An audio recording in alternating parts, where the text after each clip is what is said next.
Good morning students. 8th की science की worksheet करेंगे हम। Worksheet number 21। ये आपकी बेटा 11 दिसंबर की वर्कशीट है। विद्यार्थी का नाम, यहाँ आप अपना नाम लिखेंगे। कक्षा अध्यापक का नाम, यहाँ आप अपनी क्लास टीचर का नाम लिखेंगे। प्रकाश। आज की वर्कशीट में हम परावर्तन के प्रकार पढ़ेंगे। किस तरीके से, 2 प्रकार हैं इसके, एक तो विसरित परावर्तन और एक नियमित परावर्तन। पिछली जो हमने वर्कशीट पढ़ी उसमें हमने प्रकाश परावर्तन के नियमों के बारे में पढ़ा था। परावर्तन के प्रकार। पिंकी की माँ बाजार से एक नई स्टील की प्लेट लेकर आई। पिंकी ने देखा कि नई प्लेट में उसका चेहरा साफ दिख रहा था। वह तुरंत रसोई में गई और पुरानी थाली में चेहरा देखने लगी। नई प्लेट में तो चेहरा स्पष्ट रूप से दिखाई दे रहा था, मतलब क्लियर नज़र आ रहा था, लेकिन पुरानी प्लेट में उसका चेहरा उसे धुंधला दिख रहा था। ठीक है, पिंकी ने एक नई स्टील की प्लेट ली और उसमें अपना चेहरा देखा। नई स्टील की प्लेट में चेहरा बिल्कुल साफ दिखा उसे अपना, जबकि पुरानी स्टील की प्लेट में उसे अपना चेहरा धुंधला दिखा। अगले दिन स्कूल में उसने अपने शिक्षक से पूछा, अपने शिक्षक मतलब टीचर से पूछा, उसका चेहरा पुरानी प्लेट में धुंधला क्यों दिखाई दिया। तो टीचर ने क्या कहा, चलो इसके लिए हम विभिन्न मतलब अलग अलग सतहों के साथ एक क्रियाकलाप करके देखते हैं। अलग अलग सतहों में परावर्तन को देखा। ठीक है, आप इसे बेटा अपने घर में भी कर सकते हो। अपने यहाँ जो चेहरे का प्रतिबिंब है वो नई स्टील की प्लेट में देखो पहले, फिर लकड़ी की टेबल में, दर्पण में, पानी से भरी बाल्टी में, दीवार में और चिकनी टाइल्स में। तो ये हम घर में भी करके देख सकते हैं क्रियाकलाप। ये बेटे आप तालिका बनाएंगे अपनी नोटबुक में। सतहें दी हुई हैं, प्रतिबिंब आपको कैसा दिखा, साफ दिखा, धुंधला दिखा, नहीं दिखा। तो जो नई स्टील की प्लेट है इसमें कैसा प्रतिबिंब दिखता है, हमें हमारा चेहरा साफ दिखता है। ठीक है, और जो लकड़ी की टेबल है ये तो अपारदर्शी है, इसमें हमें हमारा प्रतिबिंब नहीं दिखेगा। दर्पण में कैसे दिखेगा हमें हमारा प्रतिबिंब, साफ।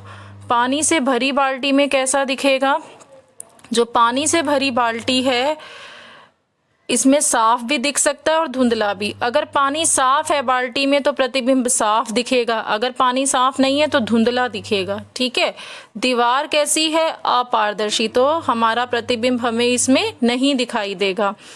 आगे बढ़ते हैं। चिकनी टाइल्स हमें दिया हुआ था, तो चिकनी टाइल्स में हमें प्रतिबिंब कैसा दिखाई देता है, धुंधला। ठीक है, चिकनी टाइल्स में धुंधला दिखाई देगा। आप इसको नोट कर लेंगे।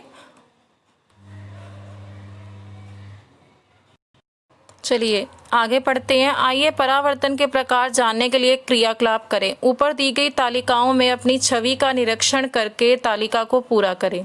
ये तालिका मैंने आपको पूरी लिखवा दी है। ठीक है, आप उसको अपनी कॉपी में कर लेना। परावर्तन 2 प्रकार के होते हैं। एक होता है नियमित परावर्तन दिया हुआ है और दूसरा दिया है अनियमित। पहले नियमित परावर्तन पढ़ते हैं। जब सभी समांतर किरणें किसी चिकनी सतह से परावर्तित होने के पश्चात समांतर होती हैं तो ऐसे परावर्तन को नियमित परावर्तन कहते हैं। ये देखिए यहाँ आपको चित्र दिखाया गया है। ये जो आपतित किरणें हैं ये दिखा रखी हैं बेटा, ये एक दूसरे के कैसे दिखा रखी हैं, हमें समानांतर दिखा रखी हैं। समानांतर रेखाएं वो होती हैं जैसे ये एक रेखा है, फिर ये एक रेखा है। इन दोनों रेखाओं को मैं जितना भी बढ़ा दूं, अगर इनके बीच की दूरी 4 सेंटीमीटर है तो बढ़ाने पर इधर भी हमेशा इनके बीच की दूरी क्या रहेगी, 4 सेंटीमीटर ही रहेगी। तो ये समांतर रेखाएं होती हैं।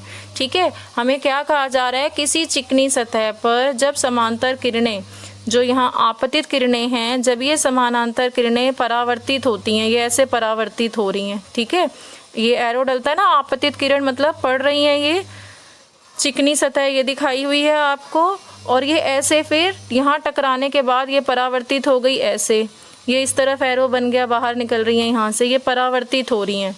तो परावर्तित होने के बाद भी कैसी हैं, पश्चात मतलब बाद, परावर्तित होने के बाद समांतर होती हैं। ऐसा वाला परावर्तन क्या कहलाता है, नियमित परावर्तन। ये देखिए, ये आई यहाँ आपतित किरण, यहाँ परावर्तित हो गई, फिर ये पड़ी यहाँ परावर्तित हो गई, फिर ये आपतित किरण ऐसे आई और यहाँ परावर्तित हो गई। तो ये वाली रेखाएं क्या है, परावर्तित सारी, ये समानांतर हैं। ठीक है, ये जो किरणें हैं समानांतर हैं, इसीलिए ये परावर्तन कैसा परावर्तन है? नियमित परावर्तन। और चिकनी सतह को क्या बोलते हैं? नियमित भी बोलते हैं। अब हम पढ़ेंगे अनियमित यानी विसरित परावर्तन के बारे में। जब किसी अनियमित सतह या खुरदरी से परावर्तित सभी समांतर किरणें एक दूसरे के समांतर नहीं होती तो ऐसे परावर्तन को अनियमित परावर्तन कहते हैं। नियमित सतह क्या होती है? चिकनी सतह, ठीक है। अनियमित क्या होगी? खुरदरी सतह, जिसे हम इस तरीके से दिखाते हैं पेपर पर बना के। अनियमित सतह को ये दिखाया हुआ है ना यहाँ पे, ऐसे ये अनियमित सतह है। तो फर्क क्या है नियमित परावर्तन और इसमें? नियमित में समांतर किरणें जो थी, आपतित जो समांतर किरणें थी वो परावर्तित होने के बाद समांतर थी। यहाँ देखिए परावर्तन के बाद भी समांतर थी ये किरणें, लेकिन अनियमित में क्या होगा? जो आपतित किरणें समांतर पड़ रही हैं वो परावर्तन के बाद समांतर नहीं होंगी, ठीक है। यही लिखा है इसमें, परावर्तित सभी समांतर किरणें एक दूसरे के समांतर यहाँ नहीं होती, इसलिए इसे अनियमित परावर्तन कहते हैं। यहाँ से समझिए, ये बेटा यहाँ आपतित किरण आई ऐसे, ठीक है, और ये परावर्तित हो गई ऐसे इस एरो से। फिर ये आपतित किरण ऐसे आई और ये परावर्तित हो गई ऐसे। ये आपतित किरण ऐसे पड़ी और ये परावर्तित हो गई ऐसे। यहाँ ये आपतित किरण है, इस तरीके से परावर्तित हुई, ठीक है। इस तरीके से आपको दिखा रखा है। तो ये जो परावर्तित किरणें हैं, ये देखिए, ये सारी परावर्तित किरणें ये इस तरह से दिखाई हुई हैं। एक ये है, एक ये परावर्तित किरण है, फिर एक ये परावर्तित किरण है, एक ये ऐसे मिल गई हैं, एक ये परावर्तित किरण गेरी यहाँ। ये आपस में समांतर तो है ही नहीं, तो जब ये समांतर नहीं होंगी तो यह परावर्तन कैसा है? अनियमित और विसरित। पुरानी स्टील की प्लेट में विसरित या अनियमित परावर्तन होता है। इस परावर्तन में परावर्तन के नियमों का सफलतापूर्वक पालन किया जाता है। परावर्तक में अनियमितताओं के कारण किरणें समांतर नहीं होती हैं। क्यों नहीं होती हैं यहाँ किरणें समांतर?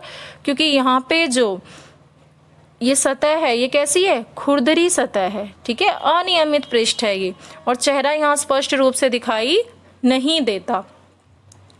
क्या हम सभी वस्तुओं को परावर्तित प्रकाश के कारण ही देखते हैं? आपके चारों ओर की लगभग सभी वस्तुएं परावर्तित प्रकाश के कारण दिखाई देती हैं। जो पिंड दूसरी वस्तुओं के प्रकाश में चमकते हैं उन्हें प्रदीप्त पिंड कहते हैं। जो दूसरी वस्तुओं के प्रकाश में चमकेंगे, जिनका अपना प्रकाश नहीं होता, दूसरी वस्तुओं के प्रकाश में जो चमकते हैं वो कैसी वस्तुएं हैं? उन्हें हम क्या बोलते हैं? उन वस्तुओं को प्रदीप्त पिंड। स्वयं का प्रकाश उत्सर्जित करने वाले पिंडों को हम दीप्त पिंड कहते हैं, ठीक है। जिनके अंदर अपना प्रकाश होता है, तो जो अपने में से प्रकाश छोड़ते हैं, उत्सर्जित मतलब जिनमें से प्रकाश निकलता है, उत्सर्जित मतलब निकलना, उन पिंडों को हम दीप्त पिंड कहते हैं। जब इनका प्रकाश हमारे नेत्रों पर पड़ता है तब हम इन्हें देख पाते हैं, जैसे सूरज, मोमबत्ती की ज्वाला या विद्युत लैंप, बिजली का जो लैंप है, ठीक है। इनका अपना प्रकाश है, इसलिए इन्हें हम क्या कहते हैं? दीप्त पिंड कहते हैं। इसके क्वेश्चन आंसर देखते हैं। आपका बेटा पहला प्रश्न है, विसरित परावर्तन किसे कहते हैं? आपका पहले का आंसर है, ये मैंने निशान लगाया इधर, जब किसी अनियमित सतह, खुरदरी सतह से परावर्तित सभी समांतर किरणें एक दूसरे के समांतर नहीं होती हैं तो ऐसे परावर्तन को अनियमित परावर्तन कहते हैं, ठीक है। ये आप लिखेंगे इसका आंसर। आपका दूसरा प्रश्न है, पुरानी स्टील की प्लेट में अपना चेहरा देखने पर हमारा प्रतिबिंब स्पष्ट क्यों नहीं दिखाई देता? आप इसका आंसर पहले यहीं से लेंगे कि पुरानी स्टील की प्लेट में अपना चेहरा देखने पर हमारा प्रतिबिंब स्पष्ट क्यों की जगह लिख देना, इसलिए नहीं दिखाई देता है। देता है के बाद लिखना क्योंकि उसके बाद ये देखिए, क्योंकि के बाद आप लिखेंगे पुरानी स्टील की प्लेट में विसरित या अनियमित परावर्तन होता है। ये आपका दूसरे का आंसर हो जाएगा, ठीक है। आपका तीसरा प्रश्न है, विसरित और नियमित परावर्तन के बीच अंतर स्पष्ट कीजिए।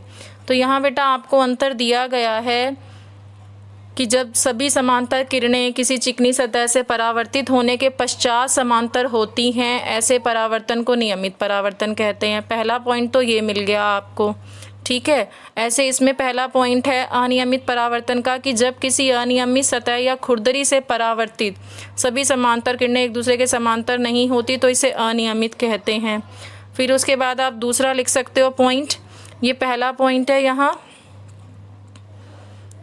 और दूसरा आप यहाँ से बनाना नई स्टील की प्लेट में नियमित परावर्तन होता है। इसमें दूसरा पॉइंट बनेगा कि पुरानी स्टील की प्लेट में विसरित या अनियमित परावर्तन होता है, ठीक है। ये जो आप अंतर लिखेंगे, एक लाइन डाल करके यहाँ पे आप नियमित परावर्तन लिखना और यहाँ पे आप विसरित परावर्तन लिखना, ठीक है।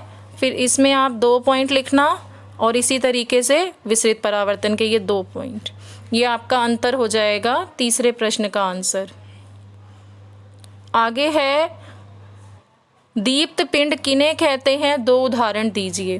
तो यहाँ दिया हुआ था स्वयं का प्रकाश उत्सर्जित करने वाले पिंडों को दीप्त पिंड कहते हैं। उदाहरण देने हैं जैसे सूर्य, मोमबत्ती की ज्वाला और विद्युत लैंप, ठीक है। ये चौथे का आंसर है आपका, ये चौथे प्रश्न का आपका उत्तर है, इसे आप कर लेंगे।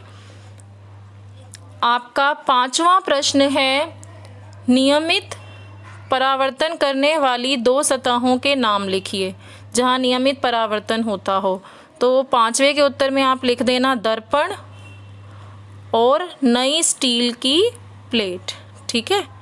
नई स्टील की प्लेट, ये आपका 5वें का उत्तर है। अब इस वर्कशीट के क्वेश्चन आंसर कर लीजिए। अगर आपको मेरा वीडियो अच्छा लगे तो प्लीज़ मेरे चैनल को लाइक एंड सब्सक्राइब करें। Thank you for watching my video.